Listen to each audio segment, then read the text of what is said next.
Hello दोस्तों, नमस्कार। जय हिंद, जय भारत, वंदे मातरम। स्वागत है एक बार पुनः आप सभी का उत्कर्ष के इस शानदार और लाजवाब लाइव सेशन में। मैं श्री चांद दोस्तों आपके लिए लेकर आ गया हूं और एक तिरंगा सीरीज का स्पेशल सेशन, जिसमें स्टैटिक जीके और भारत के संविधान पॉलिटी का पूरे जितने भी पूछे गए क्वेश्चन हैं उन सब का सुपर डुपर संग्रह है। तो कैसे हैं आप सभी? उम्मीद करता हूं आप लोग बिल्कुल स्वस्थ होंगे, मस्त होंगे और मजे में होंगे। दोस्तों, जो वादा कुमार गौरव सर ने आपसे किया था इस तिरंगा सीरीज के माध्यम से आपको एसएससी जीडी के एग्जाम की जो खोपड़ी में छेद करने का, तो उसको ध्यान रखना है। मद्देनजर रखते हुए एक और सुपर डुपर सेशन आपकी खिदमत में हाजिर है। तो हो जाओ सभी तैयार। आज का सेशन दोस्तों जिसमें हम पढ़ने वाले हैं एसएससी जीडी में पूछे गए पिछले क्वेश्चनों का बहुत ही सुंदर संग्रह और उनका संपूर्ण पोस्टमार्टम इस क्लास में आपको देखने का मिलेगा। रोज दोपहर 2 बजे ये क्लास अपनी होती है। पहला क्वेश्चन आपके सामने आ चुका है, बता दीजिए right answer. Bandhavgarh tiger reserve sector जो है वो किस राज्य में स्थित है? ध्यान रखो भाई आप लोग, अच्छा क्वेश्चन है, ध्यान रखो आप लोग। बांधवगढ़ टाइगर रिजर्व सेक्टर कहाँ पर है? राजस्थान में है, उत्तराखंड में है, आंध्र प्रदेश में है या फिर दोस्तों मध्य प्रदेश में है? बांधवगढ़ टाइगर रिजर्व सेक्टर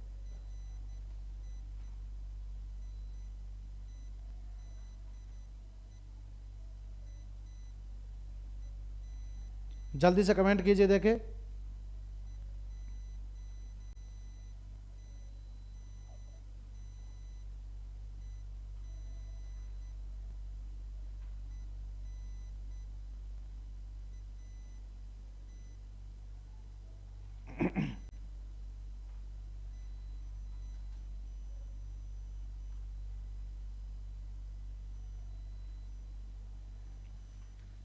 हाँ ठीक है भाई। तो सबसे पहले मैं बात करूं अगर राजस्थान की आपसे, तो राजस्थान में जो प्रमुख टाइगर रिजर्व सेक्टर है वो कौन सा है? सरिस्का भाई, सरिस्का इन अलवर। ध्यान रखें आप लोग। इसके बाद ध्यान रखें आप लोग कि राजस्थान में और फिर उत्तराखंड में अगर मैं बात करूं आपसे या आंध्र प्रदेश में, इससे पहले ये ध्यान रखना है बांधवगढ़ तो कहां पर आ गया आपका? मध्य प्रदेश में है। और सबसे ज्यादा भारत में जो है जो आपके राष्ट्रीय उद्यान है वो भी कहां पर है? वो मध्य प्रदेश में ही है भाई।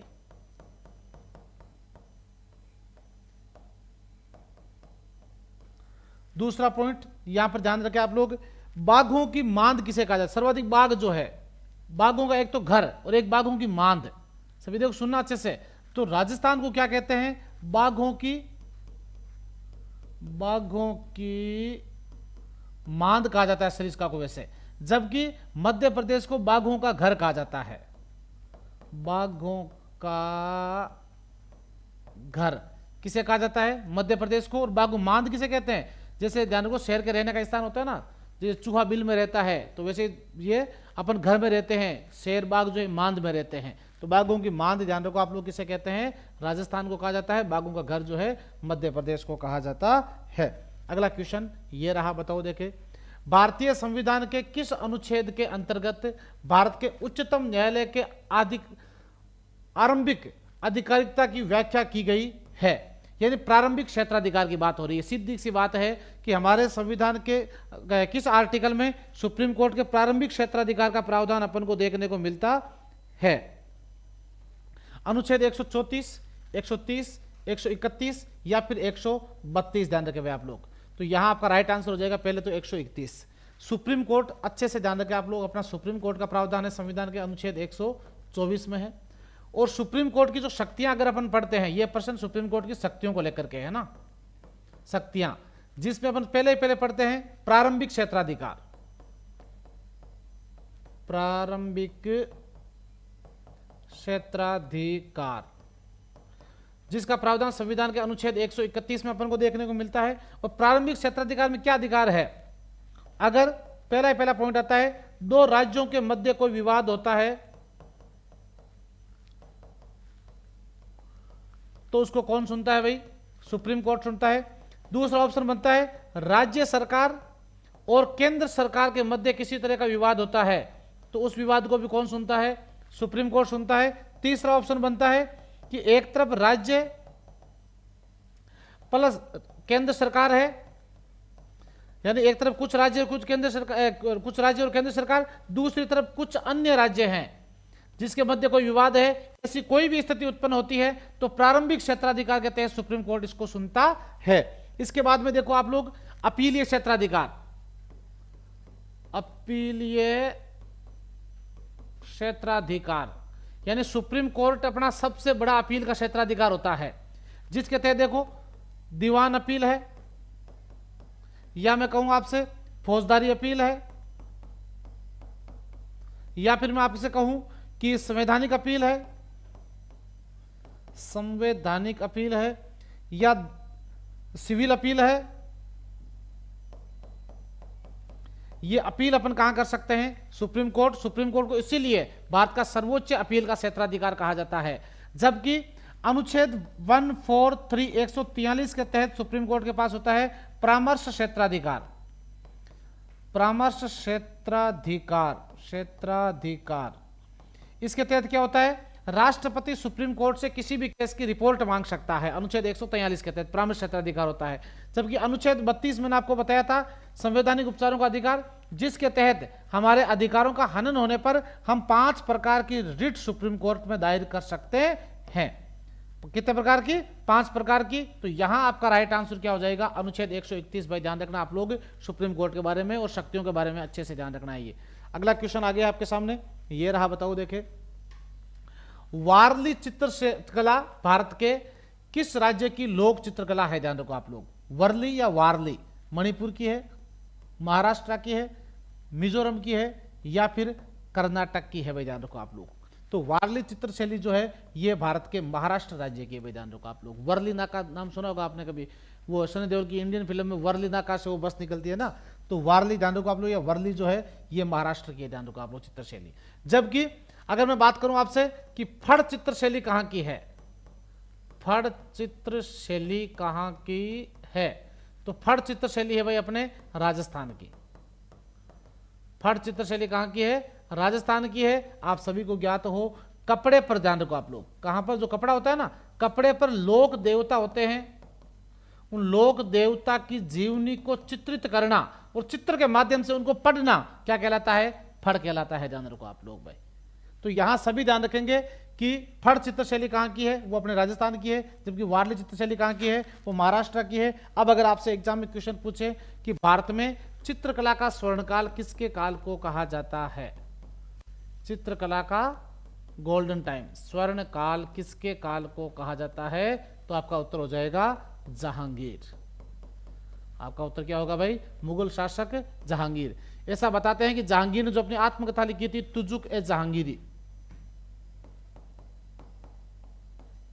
तुजुक ए जहांगीरी के नाम से लिखी थी, जिसमें जहांगीर ने लिखा है कि मैं किसी भी चित्र को देखकर चित्रकार का नाम बता सकता हूं। चित्र में आंख किसी और ने और बोहें किसी और ने बनाई है तो मैं उन दोनों चित्रकारों के नाम बता सकता हूं। यह बात किसने कही है? जहांगीर ने कही है। ध्यान रखो आप लोग कि मैं किसी भी चित्रकार का नाम बता सकता हूं, चित्र में आंख किसी और ने और बोहें किसी और ने बनाई है तो मैं उन दोनों चित्रकारों के नाम बता सकता हूं। तो ये ध्यान रखो आप लोग। इसीलिए जबकि भारत में स्थापत्य कला का स्वर्णकाल किसके काल को कहते हैं? स्थापत्य कला, स्थापत्य कला का जो स्वर्ण काल है वो किसके काल को कहते हैं भाई? वो कहते हैं शाहजहां के काल को। शाहजहां के काल को कहा जाता है। मुगल बादशाह शाहजहां, जिसके समय ताजमहल, ध्यान रखो, जामा मस्जिद, मोती मस्जिद, दीवाने आम, दीवाने खास मस्जिद, ये सभी बनी थी। इसलिए शाहजहां का समय स्थापत्य कला का स्वर्णकाल, अकबर का समय भारतीय हिंदी साहित्य का स्वर्णकाल, चंद्रगुप्त सेकंड विक्रमादित्य का समय भारतीय साहित्य का स्वर्णकाल, गुप्त काल को भारतीय इतिहास का स्वर्णकाल कहा जाता है। अगला क्वेश्चन आ गया है, ये बताओ भाई। भारत के राष्ट्रपति को हटाने के संदर्भ में निम्नलिखित में से कौन सा कथन सत्य है? यानी राष्ट्रपति को पद से हटाने के लिए कौन सा कथन सत्य है? नंबर 1, महाभियोग की प्रक्रिया संसद के किसी भी सदन में शुरू की जा सकती है।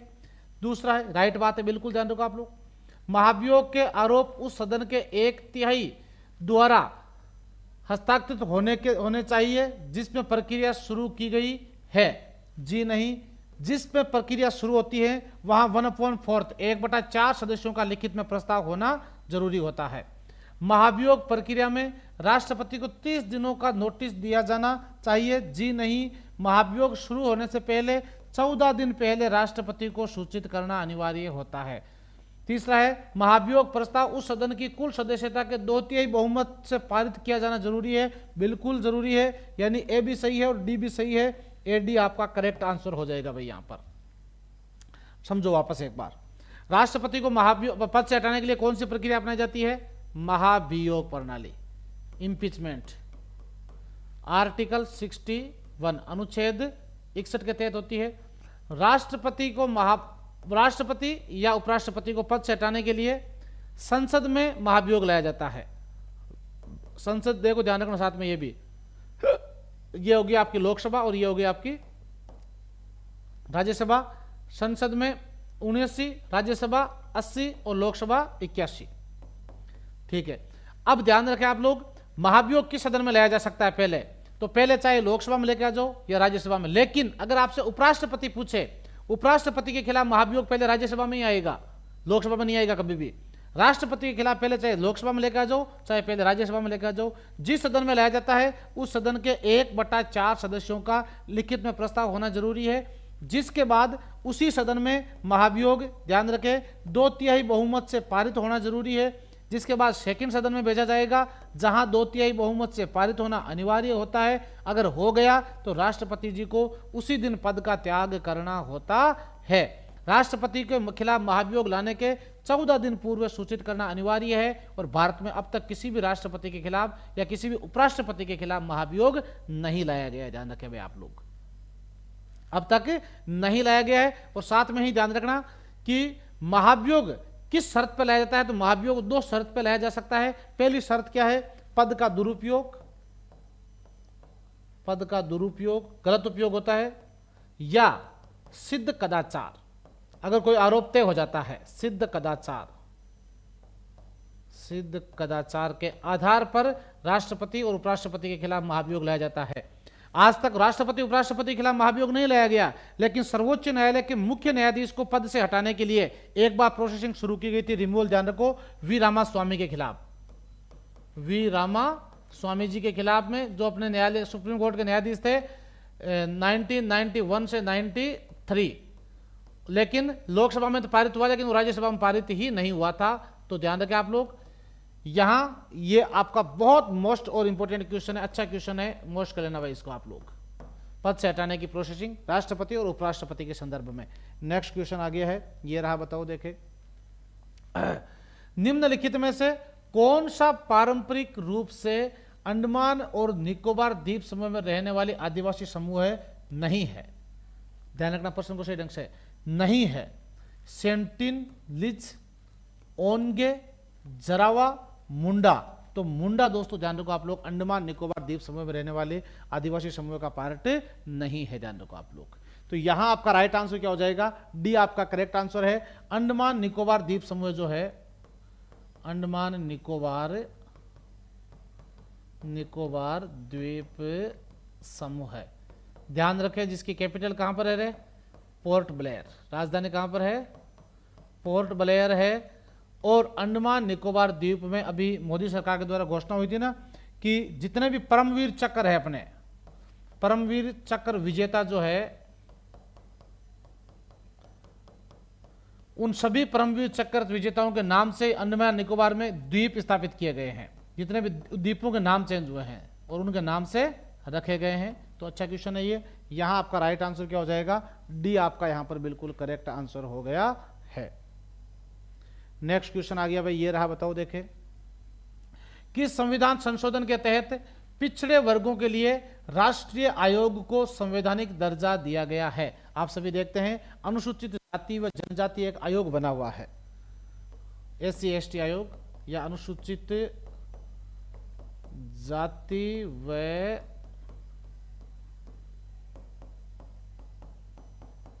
जनजाति आयोग,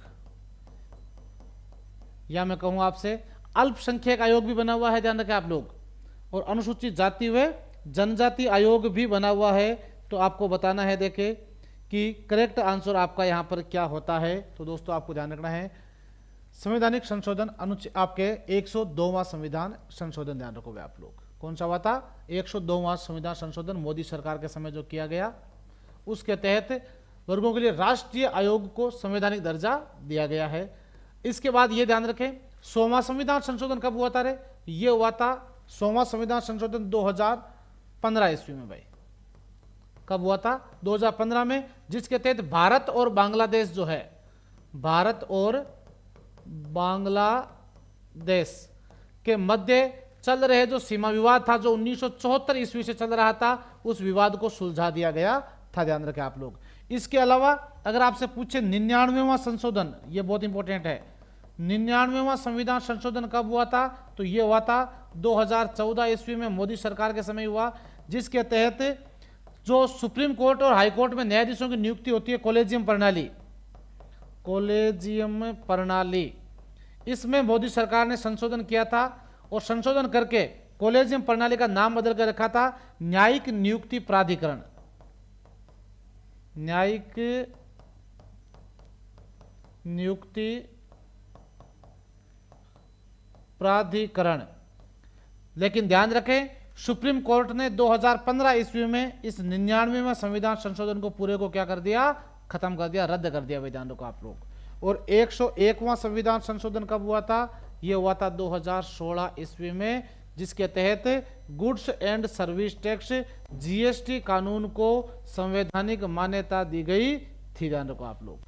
भारत में जीएसटी 3 प्रकार की, आईजीएसटी, सीजीएसटी और एसजीएसटी। और विश्व किस देश के मॉडल पर आधारित है? भारतीय जीएसटी कनाडा के मॉडल पर आधारित है। और विश्व में सबसे पहले जीएसटी लागू हुई थी कहां पर? फ्रांस में। भारतीय जीएसटी का अध्यक्ष होता है भारत का वित्त मंत्री, जो वर्तमान में है निर्मला सीतारमण। इसके बाद में 104वां संविधान संशोधन, 5वां संविधान संशोधन अभी मोदी सरकार ने किया है, 106वां संविधान संशोधन, जिसके तहत लोकसभा आपके राज्यों की जो विधानसभा है उनमें महिलाओं के आरक्षण का प्रावधान दिया है। तो अब तक कुल कितने हो गए? 106 संविधान संशोधन अब तक हो चुके हैं। अगला क्वेश्चन, नेक्स्ट ये रहा, बताओ देखे, निम्नलिखित में से किस राज्य में कजली पेंटिंग्स जो है पारंपरिक रूप से संबंधित है, जिसमें ब्रश का उपयोग नहीं किया जाता है? कजली पेंटिंग्स कहां की प्रसिद्ध? सीधा सा प्रश्न है। झारखंड है, तमिलनाडु है, केरल है या राजस्थान?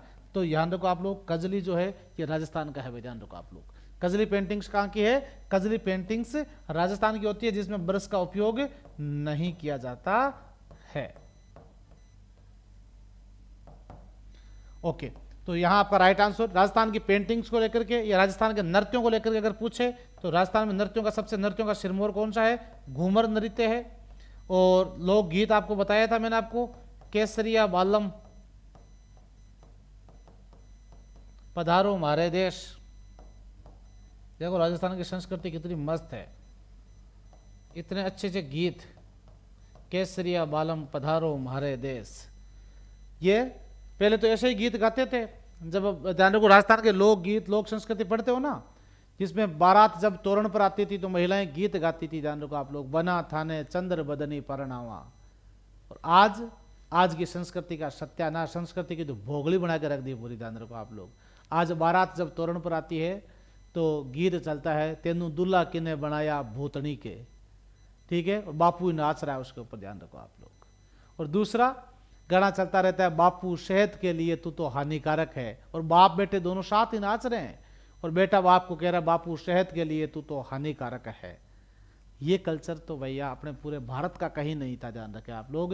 लेकिन ऐसे ऐसे गाने ही आजकल सुपरहिट होते हैं। सबसे बड़ी बात, कितना बड़ा दुर्भाग्य की बात है ये, लेकिन क्या करें। नेक्स्ट क्वेश्चन आ गया भाई आपके सामने। और नेक्स्ट क्वेश्चन से पहले ये अच्छी इंफॉर्मेशन जरूर सुन लेना आप लोग दोस्तों।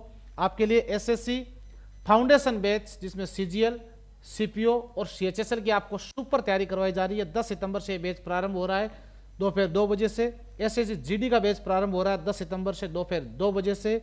और ध्यान रखें, आपकी लोकेशन रहेगी हिंडौन हाइट्स, गोपालपुरा बाईपास, महेश नगर पुलिस स्टेशन के पास, जयपुर। अधिक जानकारी के लिए आप लोग 9773366871 पर कॉल करके भी जानकारी ले सकते हैं। तो दोस्तों जीडी की भर्ती दोस्तों, इसमें अगर आपको इस बार दमखम पूरा दिखाना है तो ध्यान रखें, पहले दिन से बैच के साथ जुड़े और अपनी तैयारी को सटीक रूप से आगे बढ़ाएं। और अब नेक्स्ट क्वेश्चन आ गया है आपके सामने, आने दो, देखें राइट आंसर। भारतीय संविधान के अनुच्छेद 26 निम्नलिखित में से किससे संबंधित है? धार्मिक करों का भुगतान न करना, धार्मिक कार्यों के प्रबंध की स्वतंत्रता, अल्पसंख्यक वर्गों के हितों का संरक्षण, या फिर किसी विशिष्ट धर्म के अभिवृद्धि के लिए करों के संदाय के बारे में स्वतंत्रता। अनुच्छेद 26 ध्यान रखो भाई आप लोग, किससे संबंधित हो गया? पहले ध्यान रखो, ये मौलिक अधिकारों से संबंधित हो गया, ध्यान रखो आप लोग, ये किससे हो गया भाई? मौलिक अधिकारों से संबंधित हो गया अनुच्छेद 26, ठीक है। और अनुच्छेद 26 हो गया, यानी अब देखो आपको सीधा सा यहां ऐसे अगर नहीं मिल रहा तो कोई दिक्कत नहीं, टेंशन मतलब आप लोग। सबसे पहले मैंने आपको क्या बताया? 6 मौलिक अधिकार है अपने, कौन से हैं, कितने? राइट टू इक्वलिटी, पहले समानता का अधिकार अनुच्छेद 14 से लेकर अनुच्छेद 18 तक, ध्यान रखें आप लोग। फिर है स्वतंत्रता, स्वतंत्रता का अधिकार अनुच्छेद 19 से लेकर अनुच्छेद 22 तक, ध्यान रखो भाई आप लोग। फिर इसके बाद में अनुच्छेद शोषण के विरुद्ध अधिकार, शोषण के विरुद्ध अधिकार अनुच्छेद 23 से 24। और फिर है धार्मिक स्वतंत्रता का अधिकार, धार्मिक स्वतंत्रता का अधिकार अनुच्छेद 25 से 28। और यहां बात किसकी चल रही है भैया? भारतीय संविधान के अनुच्छेद 26 की बात चली। इसका मतलब किसको लेकर के है? धार्मिक कार्यों के प्रबंध की स्वतंत्रता, यानी अनुच्छेद 26 कहता है कि आप धार्मिक कार्यों के संदर्भ में जो है प्रबंध को लेकर के ये जो प्रावधान है वो दिया गया है, यानी बी आपका यहां पर बिल्कुल करेक्ट आंसर हो गया। इसके बाद में शिक्षा व संस्कृति का अधिकार, शिक्षा व संस्कृति का अधिकार अनुच्छेद 29 और 30 में है, और 31 को हटा दिया गया है। शिक्षा का आपके पेशों की जो स्वतंत्रता आपने ध्यान रखा आप लोग, और 32 जो है संवैधानिक उपचारों का अधिकार, संवैधानिक उपचारों का अधिकार।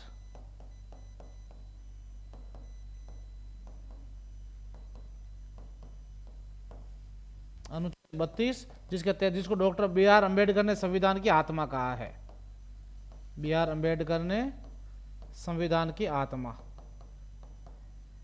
संविधान की आत्मा, आत्मा है सो ही परमात्मा, ठीक है। तो ये आपको अच्छे से ध्यान रखना है। अनुच्छेद 31 को मोरारजी भाई देसाई सरकार के समय जो 44वां संविधान संशोधन हुआ था 1978 ईस्वी, जिसके तहत संपत्ति का अधिकार जो है राइट टू प्रॉपर्टी, संपत्ति के अधिकार को हटा करके और कानून की धारा 301 के तहत इसे बना दिया गया है कानूनी अधिकार, ध्यान रखें आप लोग। और अब धार्मिक करों के भुगतान न करना, यह भी अपना अधिकार है, ध्यान रखो आप लोग। किसी भी धर्म पर किसी भी नाम का कोई टैक्स नहीं लिया जाएगा, ध्यान रखें आप लोग, क्योंकि पहली बार भारत में धार्मिक कर जो लगाया गया था जिसे अपन बोलते हैं जजिया कर। बताओ कमेंट करके देखे, जजिया कर सबसे पहले किसने लगाया था? तो जजिया कर भारत में सबसे पहले लगाया था मोहम्मद बिन कासिम ने, ध्यान रखो आप लोग। जजिया क्या था? गैर मुसलमानों पर लगने वाला तीर्थ यात्रा कर होता था। तो ये जजिया कर सबसे पहले किसने लगाया था? कासिम ने लगाया था। फिर इस जजिया कर को समाप्त कर दिया था किसने? अकबर ने। अकबर ने इसे क्या कर दिया था? समाप्त कर दिया था। और इससे पहले ये ध्यान रखे, कासिम ने ब्राह्मणों पर जजिया कर नहीं लगाया था भाई। ब्राह्मणों पर सबसे पहले जजिया किसने लगाया था? तो वो लगाया था फिरोज शाह तुगलक ने, फिरोज शाह तुगलक ने। फिर खत्म किसने किया था? अकबर ने किया था। लेकिन वापस पुनः प्रारंभ किसने कर दिया? तो जितने भी उल्टे काम है वो औरंगजेब के द्वारा ही हुए हैं वापस। तो औरंगजेब ने जो इसको पुनः प्रारंभ कर दिया। फिर पूर्णतः समाप्त किसने किया था? वो किया था मोहम्मद शाह रंगीला। मस्त आदमी था भैया, रंगीला बादशाह मोहम्मद शाह रंगीला ने इसको पूर्णतः समाप्त कर दिया था। तो जजिया को लेकर के 4-5 क्वेश्चन बनते हैं, अच्छे क्वेश्चन बनते हैं, ध्यान रखें आप लोग। यहां आपका राइट आंसर क्या हो जाएगा भाई? धार्मिक स्वतंत्रता का अधिकार आपका यहां पर करेक्ट आंसर हो जाएगा बी। नेक्स्ट क्वेश्चन आ गया है, ये रहा, बताओ देखे। किस भारतीय राज्य में गमोचा एक सांस्कृतिक प्रतीक है? गमोचा केरल में है, असम में है, राजस्थान में है, या फिर हरियाणा में है? ध्यान रखो भाई आप लोग। गमोचा जो है किस संस्कृति का प्रतीक के रूप में मेन रूप से जाना जाता है? तो गमोचा है दोस्तों असम का भाई, ध्यान रखो आप लोग। कहां का है? असम का। वहां की जो संस्कृति है, वहां की संस्कृति, जैसे अपने राजस्थान होती है भाई, अपन शब्दावली यूज करते हैं, राजस्थान शब्दावली, ध्यान रखो आप लोग, ठीक है ना। खेती बाड़ी, कृषि, आपके शूड और शोड वगैरह अपन शब्द यूज करते हैं, वैसे असम की संस्कृति में जो है अपन को सांस्कृतिक प्रतीक के रूप में जो है गमोत्सव शब्द जो है बहुत इंपॉर्टेंट होता है। असम, जहां का बिहू नृत्य, याद रखना भाई, बिहू नृत्य जो वर्ष में 3 बार किया जाता है, और 3 प्रकार की, माघ बिहू, मोगली बिहू, ध्यान रखो ना। और बिहू नृत्य के साथ में क्षत्रिय नृत्य ध्यान रखना, जो शास्त्रीय नृत्य है यहाँ का, शास्त्रीय नृत्य भाई ध्यान रखो आप लोग। और राजस्थान का मैंने आपको बता ही दिया है, राजस्थान के प्रमुख नृत्यों में ध्यान रखो, एक तो कालबेलिया जिसे यूनेस्को की विश्व धरोहर सूची में शामिल किया गया है, गुलाबो प्रमुख कलाकार है। घूमर नृत्य, और अभी बाधवा में राजस्थान में तो लोक देवताओं की बड़ी मान्यता, मारवाड़ में तो विशेष रहती है, रामदेव जी महाराज की आराधना में तेहरे ताली, तेहरे ताली नृत्य 13 मजीराओं के साथ में किया जाने वाला होता है।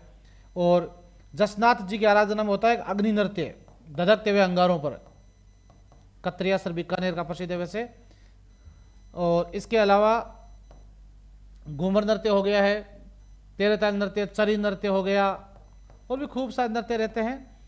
फिर आपको ध्यान रखना है भाई, असम, केरल में आपको पता ही है कथकली, मटक्कली और मोहिनी अट्टम, मोहिनी अट्टम नृत्य, ये कहाँ का है भाई, ये केरल के प्रमुख नृत्यों में से एक है, ये आपको अच्छे से ध्यान रखना है। अगला क्वेश्चन आपके सामने आ रहा है, ये रहा, बताओ देखिए जल्दी से उत्तर। निम्न में से कौन भारत के पहले लोकपाल बने थे भाई, भारत के प्रथम लोकपाल कौन हुए?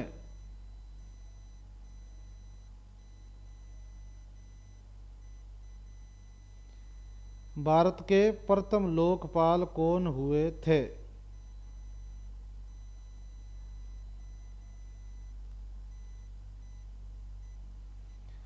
दिलीप बी भोंसले, प्रदीप कुमार मोहंती, या पिनाकी चंद्र घोष, या अजय कुमार त्रिपाठी जी।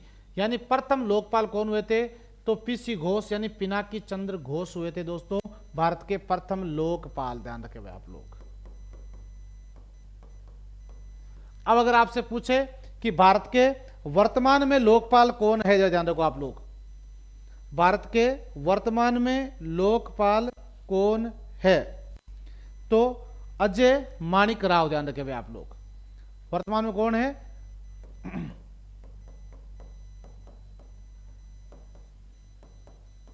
अजय माणिक राव, यह है भारत के वर्तमान में लोकपाल। ध्यान रखो आप लोग, लोकपाल के सदस्य कौन होते हैं? वो ध्यान रखो, सुप्रीम कोर्ट और हाई कोर्ट के न्यायाधीश, न्यायाधीश, या मैं कह सकता हूं आपके रिटायरमेंट जो हो चुके हैं वो न्यायाधीश, ध्यान रखें आप लोग। तो यहां आपका राइट आंसर क्या हो जाएगा भाई? सी आपका राइट आंसर। मानवाधिकार आयोग के सदस्य भी ध्यान रखो यही होते हैं।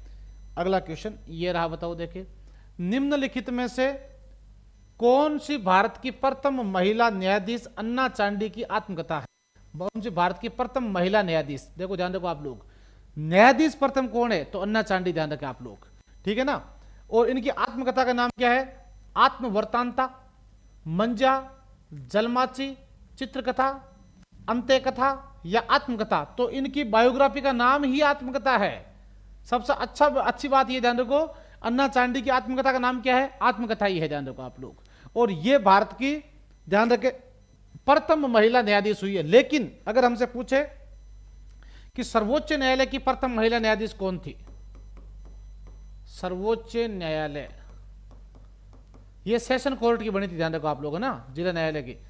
सर्वोच्च न्यायालय की प्रथम महिला न्यायाधीश कौन थी? तो आपका उत्तर क्या हो जाएगा? फातिमा बीबी, फातिमा बीबी। और अगर आपसे पूछे कि हाई कोर्ट की प्रथम महिला न्यायाधीश कौन थी? तो आपका उत्तर हो जाएगा लीला सेठ, लीला सेठ। किस हाई कोर्ट की बनी थी? हिमाचल प्रदेश हाई कोर्ट की भाई।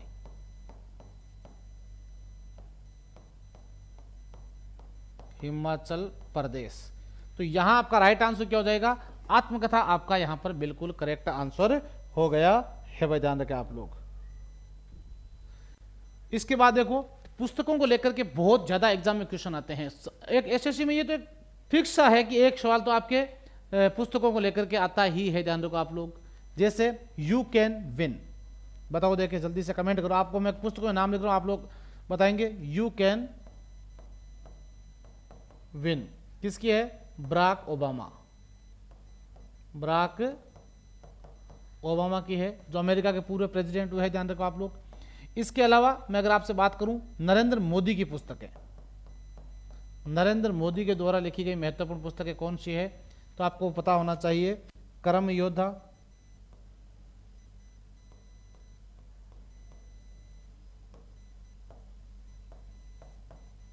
कर्म योद्धा, वांग्मयता,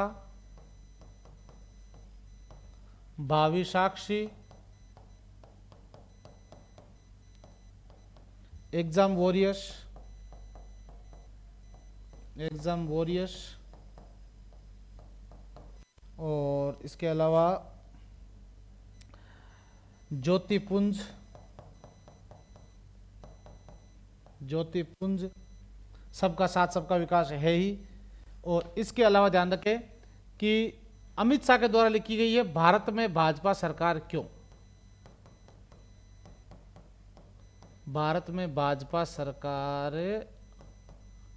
क्यों, यह लिखी गई है अमित शाह के द्वारा।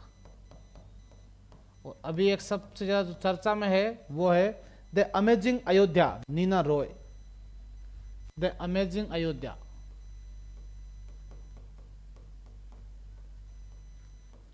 अयोध्या पुस्तक किसकी है?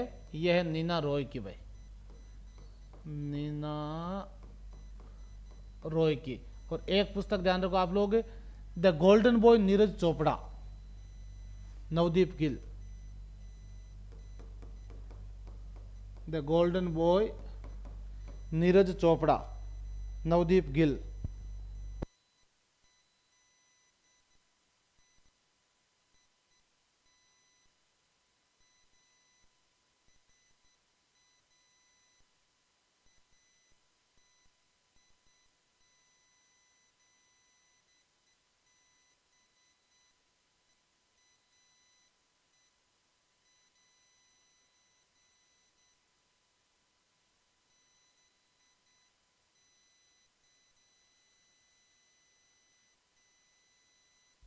हाँ, तो सभी ध्यान रखें भाई आप लोग, the golden boy Neeraj Chopra, Neeraj Chopra, ये किसके द्वारा लिखी गई है? नवदीप गिल के द्वारा, नवदीप गिल के द्वारा लिखी गई है। तो यहां आपका राइट आंसर क्या हो जाएगा भाई?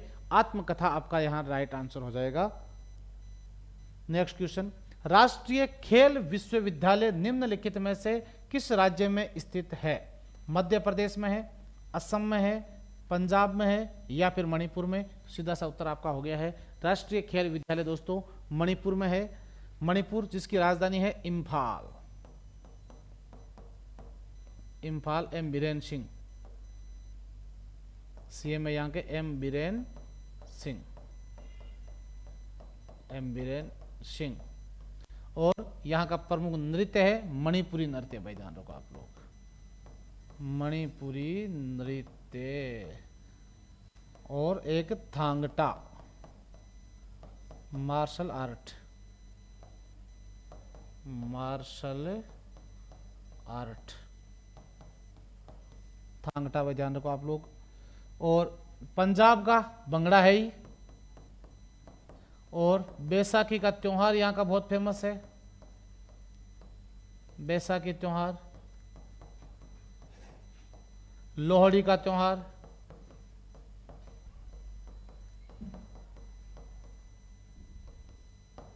ठीक है। और असम का अंबुबाची मेला, अंबुबाची मेला। और मध्य प्रदेश का आपके ज्वारा नृत्य, ठीक है। तो यह आपका राइट आंसर क्या हो जाएगा भाई? यहां का मणिपुर आपका राइट आंसर हो गया है।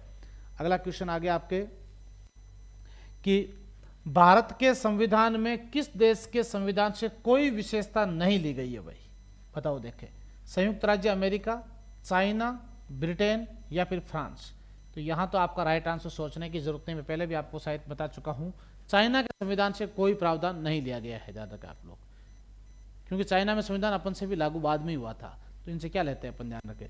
तो अमेरिका, विश्व के प्राचीनतम संविधानों में नाम आता है अमेरिका का संविधान, ध्यान रखें आप लोग। और सर्वाधिक प्रभाव किस संविधान का है, तो सर्वाधिक है ब्रिटेन का, भाई ध्यान रखो आप लोग, सर्वाधिक कहां का है, ब्रिटेन का है। लेकिन अगर हमसे पूछे कि भारत के संविधान में अमेरिका, ब्रिटेन, ये जो संविधान है, लगभग 60 देशों का प्रभाव है भाई, कितने, लगभग 60 देशों का प्रभाव हमारे संविधान पर देखने को मिलता है। और सर्वाधिक प्रभाव जो है भारत शासन अधिनियम 1935, भारत शासन अधिनियम 1935 का प्रभाव जो है वो सर्वाधिक देखने को मिलता है।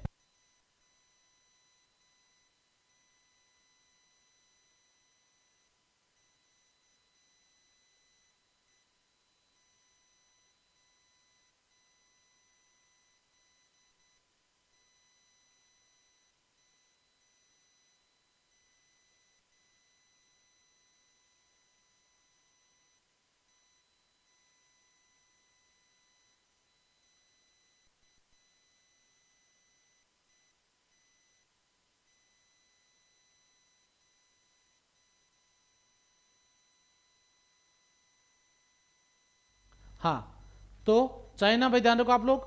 अब अगर मैं आपसे बात करूं अमेरिका, अमेरिका में देखो, सबसे पहले मैं आपको कई बार बता चुका हूं, अन्याय की पुनः उपमा लो। ए से क्या हो जाएगा, मौलिक अधिकार, कहां से लिए गए हैं, अमेरिका से। न्याय से क्या हो जाएगा, स्वतंत्र न्यायपालिका, स्वतंत्र न्यायपालिका कहां से ली गई है, अमेरिका से। आगे क्या लिखा हुआ है, पुनः, पुनः से हो जाएगा पुनरावलोकन प्रणाली। ऊ से हो जाएगा उपराष्ट्रपति जी के पद का प्रावधान। पे से हो जाएगा प्रस्तावना। मा से हो जाएगा महाभियोग प्रणाली, राष्ट्रपति वगैरह को हटाना, महाभियोग। और लो से हो जाएगी लोकतंत्र प्रणाली। ये सभी कहां से लिए गए, अमेरिका से। जबकि अगर मैं बात करूं आपसे इंग्लैंड से, ई विकासरा मंत्र, ई विकासरा मंत्र, ई विकासरा मंत्र यानी ई से हो जाएगा इकहरी नागरिकता, वी से हो जाएगा विधि का शासन, का से हो जाएगा कानून व्यवस्था, से हो जाएगा संसदीय प्रणाली, रा से हो जाएगी राष्ट्रपति की शक्तियां, पद नहीं है शक्तियां, ध्यान रखो आप लोग। मंत्र से हो जाएगा मंत्री परिषद, ठीक है। और फ्रांस से हो गया आपके गणतंत्र, कहां से हैं, फ्रांस से है भाई, ध्यान रखो आप लोग। ये सभी, तो यहां आपका राइट आंसर क्या हो जाएगा, चाइना आपका यहां बिल्कुल करेक्ट आंसर हो गया है। और ध्यान रखें कि अच्छे से एक एक पॉइंट को सोल्व करें, एक एक पॉइंट को लिखें। और आज के लिए बस इतना ही, बाकी पढ़ेंगे अपन कल। तब तक के लिए सभी स्वस्थ रहें, मस्त रहें, मजे में रहें। जय हिंद, जय भारत, वंदे मातरम दोस्तों।